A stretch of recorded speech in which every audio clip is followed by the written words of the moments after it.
Time now for Media Watch, which heralds the arrival of James Creedon and his laptop. Good evening to you, Mr. Creedon. Good evening, Chris. Starting off here in France tonight, and Twitter, in France, deleting anti-Semitic tweets. Obviously, not a very nice subject, but a bit of an issue of freedom of speech at the same time. That's right, because I suppose there's a lot of unsavoury material on the internet generally, on social media generally, but this got an awful lot of attention in the past week in France. It was a hashtag or a series of comments under the title Un bon juif, or a good Jew, with frankly anti-Semitic comments, anti-Semitic photos attached to it.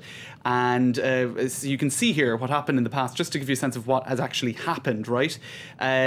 You now try to click on some of these tweets that have been picked up by the media for, pretty extensively. This had an image attached to it. Now that's what you're getting. Sorry, this page does not exist. Now, if we were outside of France, we could probably access that material because this censorship only happens within the country in question, which is very similar to a story that was in the media yesterday in Germany. Twitter blocks Germans' access to neo-Nazi group. Now, this was the very first time yesterday in Germany, or anywhere in the world, that a series of tweets or a Twitter account was actually blocked over neo-Nazi remarks by a guy who had the Twitter handle Besseres Hanover, a Hanover-based guy. Now, what you can see there is a tweet that I, here in Paris, can actually access. Look at this regime. They gossip viciously about China and Russia, but not about them. Freedom for Germany. So a criticism of Germany for what he sees as a hypocritical stance about censorship in China and elsewhere, and actually the same thing is happening here. Twitter users in Germany can't see that tweet anymore, right? Now, back in January, this all became, what would you say, it initially surfaced as an issue because Twitter announced that this was a new series of, I suppose, regulations that they were now giving themselves the option of censoring within various countries. And of course, if you go back to last year in the Arab Spring and all of that, Twitter was being hailed as, a wonderful tool for freedom of speech and to help people to be able to gather in Tahrir Square and elsewhere. And here they were bowing to various countries, or at least opening up the possibility of bowing to governments, saying, hey, take this down. And they following suit. So between this anti-Semitic series of tweets today in France being taken offline and that neo-Nazi Twitter handle being removed in Germany yesterday, what we're seeing this week is the very first case of Twitter censorship. As you say, it's new on Twitter in Europe, nothing new in terms of other sites like Facebook, for example. That's right. Let's take a look at this. This is the Tribune de Genève. It's a Swiss newspaper, and this is their Facebook page. That was disactivated or deactivated, what would you say, today for a number of hours because they put up if I could find it, an article linking to, with a photo of this, right? Now this, I'm not showing you the full thing, but this is Gustav Courbet's The Origin of the World. It's an 1886 painting of the female anatomy. Pretty provocative, but it is art. It's in the Musée d'Orsay in Paris. And they thought, look, no, it's not art, it's pornography, so we're going to take it down and just deal with it. So the Tribune de Genève writing about that on their website. It's not the first time that actual painting has been taken off Facebook pages.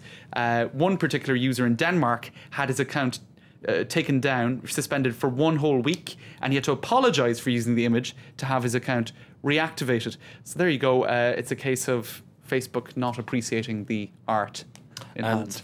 In terms of art, the Facebook, they also censored some New Yorker cartoons. That's right. Now, this was only last month. It became known as Nipplegate. These were cartoons of Adam and Eve, right? And Adam and Eve were in the Garden of what was it, Eden or whatever it was, and they were a bit naked, as you would be back then, and in fact these were the nipples that weren't any problem at all because they were Adam's, and these I think or no, they were Adam's nipples down here and these were Eve's. And so the New Yorker wanted to draw attention to how ridiculous it was that over two dots and two other dots that were more offensive, they had their Facebook page with linking to cartoons, etc., taken down.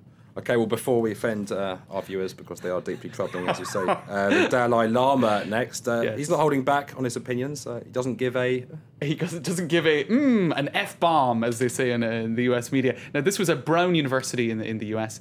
And the thing is, he speaks very, very good English, that's what he said, the Dalai Lama. But he was saying, forget it. And it didn't quite come out as forget it. And actually, the stenographer who was subtitling it, they're calling it Lama Mia in this thing here. I won't show you in detail, but let's just say it was an expletive that came up on, and everybody was very shocked. But I actually looked online. This is not the first time this has happened to the Dalai Lama. It frequently happens. Let's take a look at this video. It's from 2008 at another lecture in the US.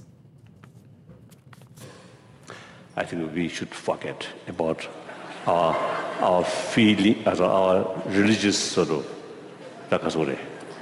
differences, and also you see, forget.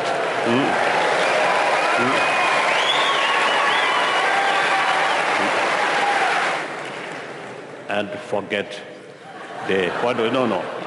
forget, you see, the different races. Yeah, hello. What is wrong? Oh. So he doesn't understand why everyone finds that so funny. He's just saying, forget it. But that's not what the US ear heard. The American ear heard something a little bit more rude. And as I was saying earlier, he's normally so well behaved, isn't he? He's kind of James a model. That wasn't an unforgettable performance. We're going to have to leave it there. Thanks very much. More news coming up very shortly. Before that, we'll leave you with the latest pictures from Lebanon in the capital, Beirut, in the wake of today's deadly bombing. And Sunni Muslims taking to the streets to make their feelings known. We'll have the very latest from Beirut coming up very shortly. Please stay with us.